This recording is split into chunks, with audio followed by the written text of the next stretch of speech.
welcome to the first devlog for Echoes of Ether. I'm Chasha, a post-production motion graphic animator, who's been working 25 hours per day for a few years after graduation, and still couldn't afford a new cloak. It's about time I move on and try something I've always been interested in. Making an indie game with a small team.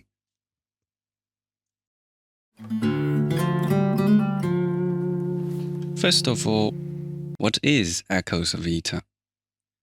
The player controls a ship named Ether to explore an alien ocean planet, encounter anomalies, upgrade your ship as well as your characters, and uncover mysteries as the ship dives deeper into the sea.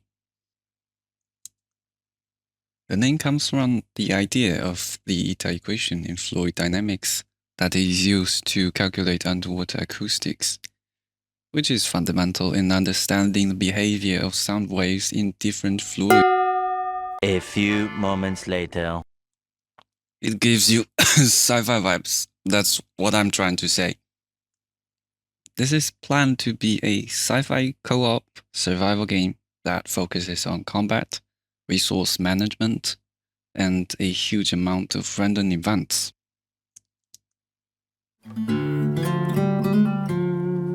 Before talking about the scope and what you should be expecting from our game, I want to first talk the definition of an indie game title.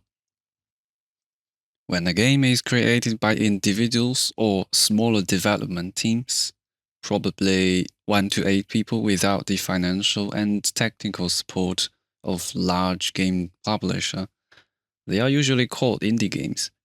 A lot of these games were self-published and don't even have a company behind them. To many people's surprise, a game with less graphical fidelity doesn't mean it's an indie game. I like test things, so let's do a small test here. How about we look at these other games and see if you can tell which of these games are indie games.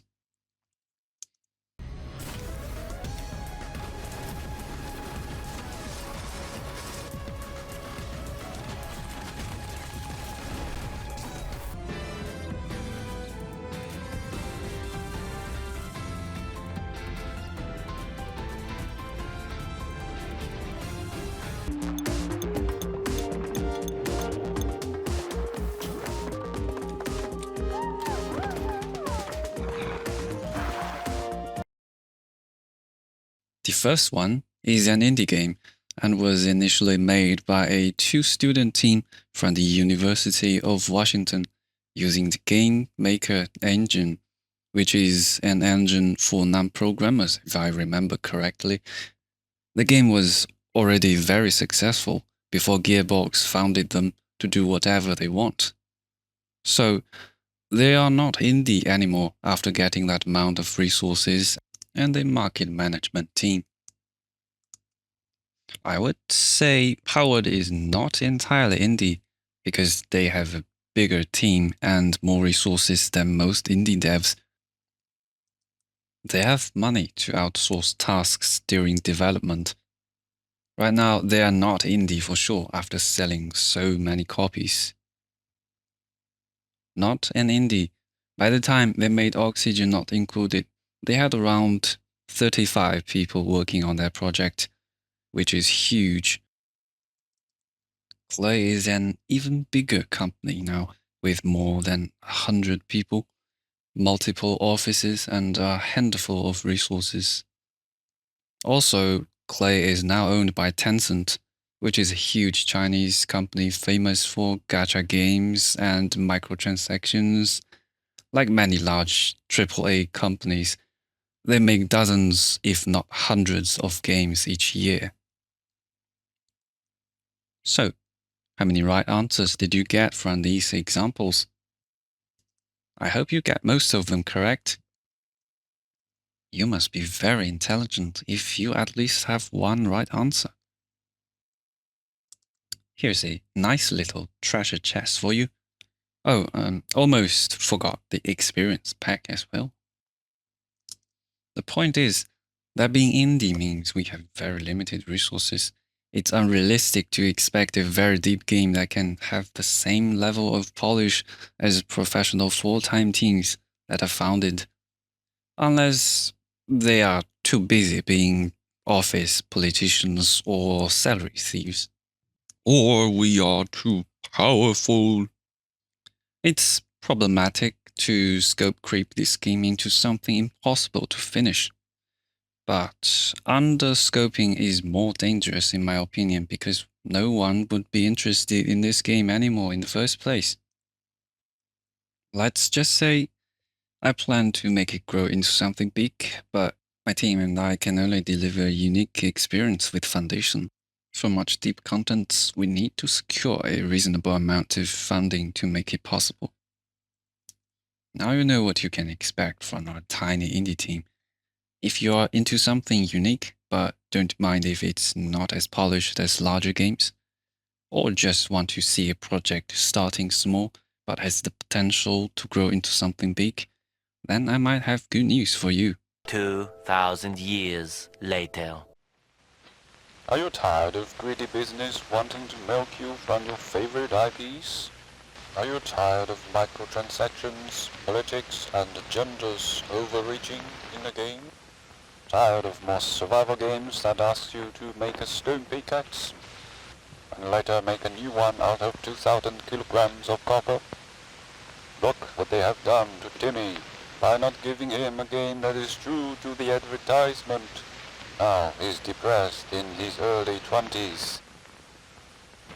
Introducing Echoes of Eta, an indie game that has none of them. Look how happy Timmy is now. He feels younger both mentally and physically. Now, with all these introductions out of the way, let's talk about the game itself.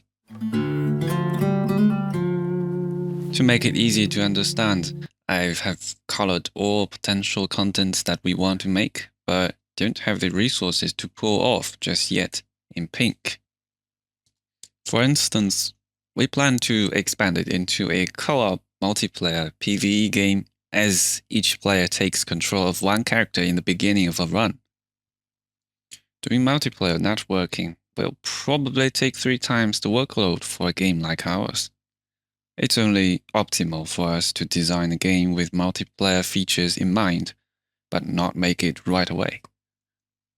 If you remember the game Subnautica, people ask to have a multiplayer feature all the time, but they just realized it's impossible to implement that unless they restart everything in the late development cycle. That's why I'm doing this planning and trying my best to avoid adding new features as we go that may conflict with existing ones. The player explores a typographic underwater map, encounters random events, defends your ship in the battle against large-sized creatures or ship interior invasions, and get rewards for surviving challenges, returning to a safer zone to repair, recharging the ship, and upgrading equipment. Finally, explore in a deeper zone when you feel well prepared. The loop is highly dynamic, seems a random event could suddenly make life easier or harder and add more spice to multiplayer experience. This is a modified version of a time-tested loop used by many successful games like Lethal Company, Power World, Enshrouded, Cult of the Lamb, and many more. Data shows that people really like it, so I want to make it. But to make that gameplay loop work as such a small team, we have to decide on the main focus and simplify other contents to the extreme. So, what should we go for? Derek suggests we reduce management gameplay and make combat our main focus.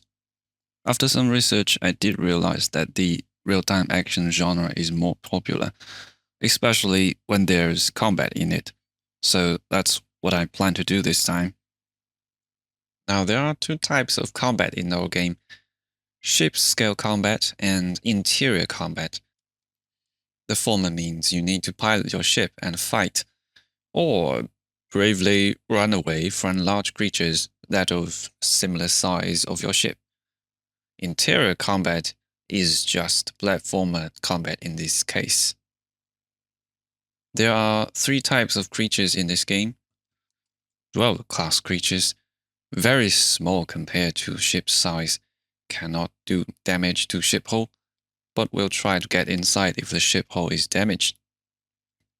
Cruiser class creatures that may be passive or hostile, 0.5 to 5 times the ship size, can be scared away or killed using ship weapons or ramming.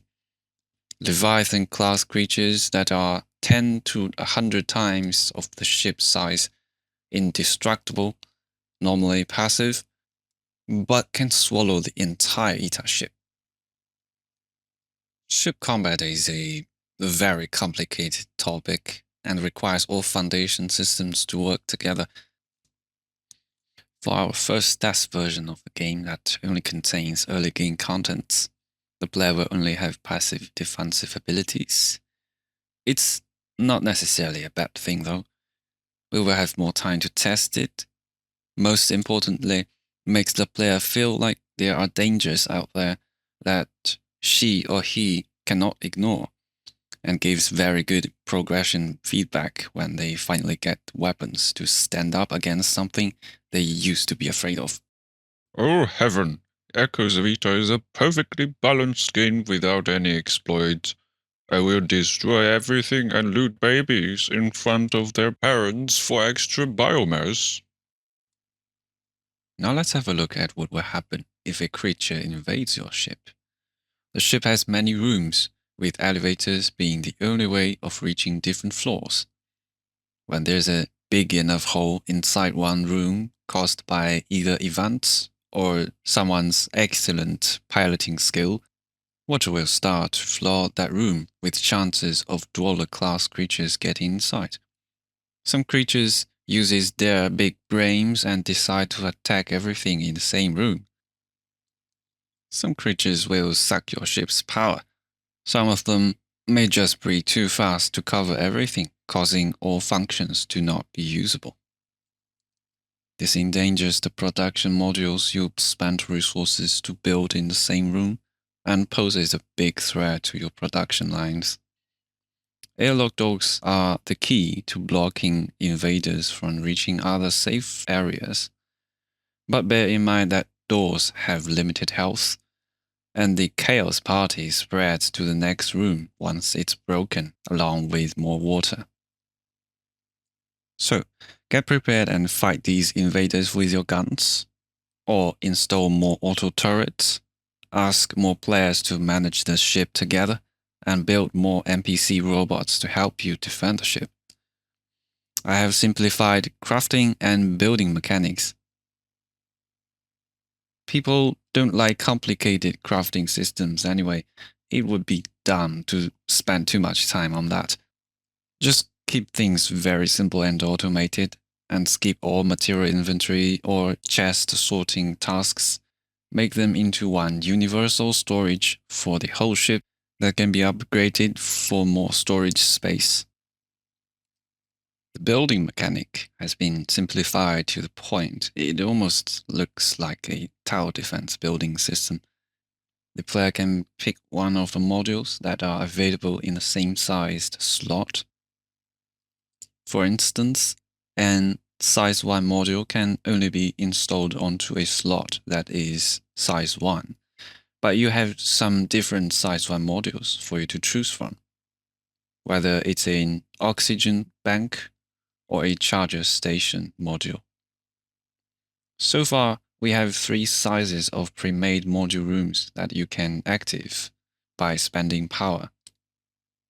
Small module room that has no defensive slots, requires a small amount of power to keep online, and has 2 size 1 and 1 size 2 slots.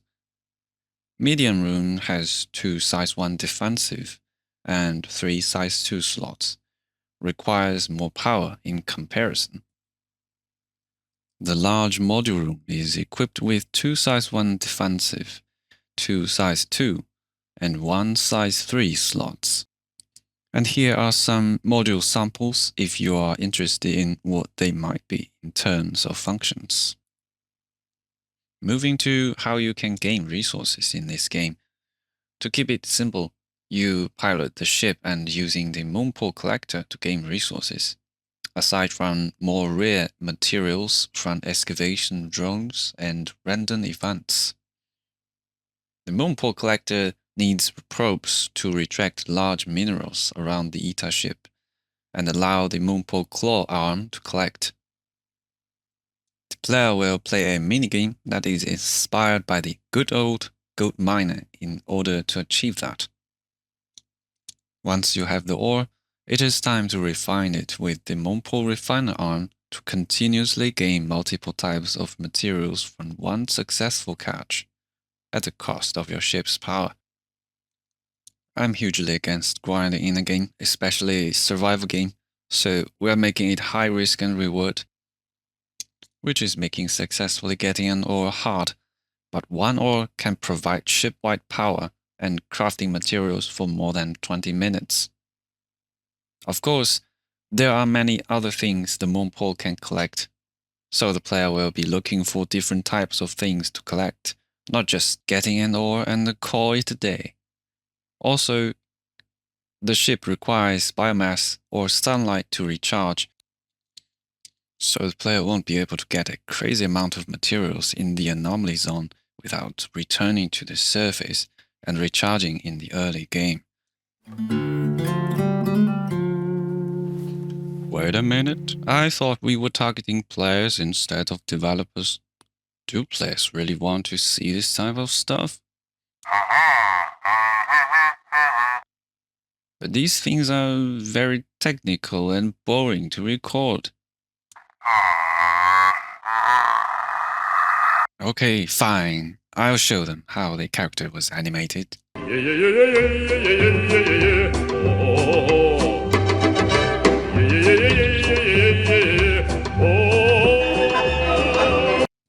Right. I have the same struggle as every one of the devs when learning to make a game. Like, what the fuck is Unity? Why does it URP? How to use visual scripting for an artist? Story writing courses and character building, concept design, how to be a concept designer at home, what the alien sea should look like, how to do game design, liquid hydrogen, how to animate characters for Unity.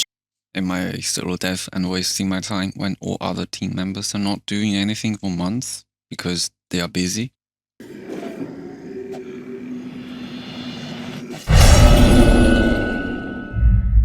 There can be no hope in this hell.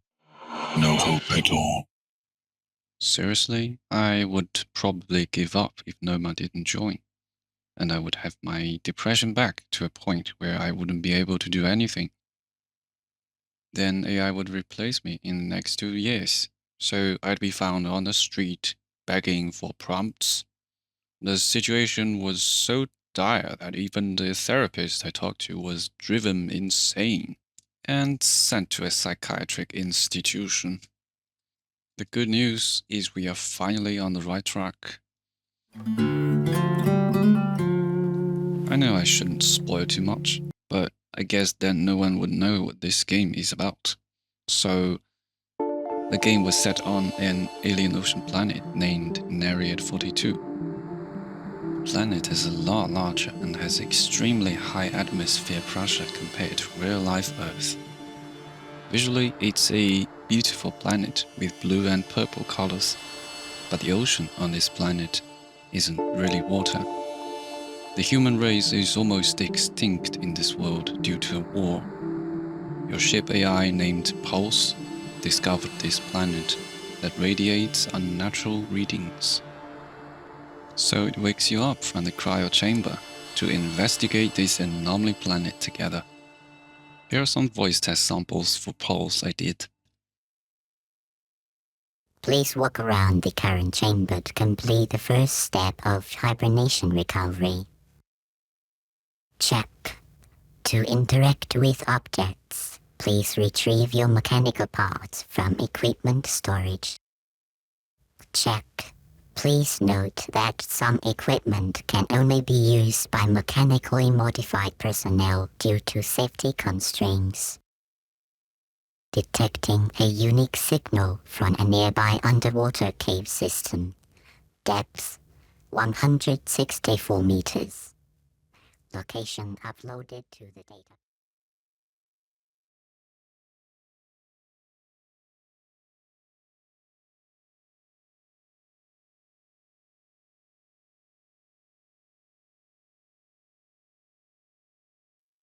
Step forward, Subject 642. This is not a request. Subject species, human. Test variable.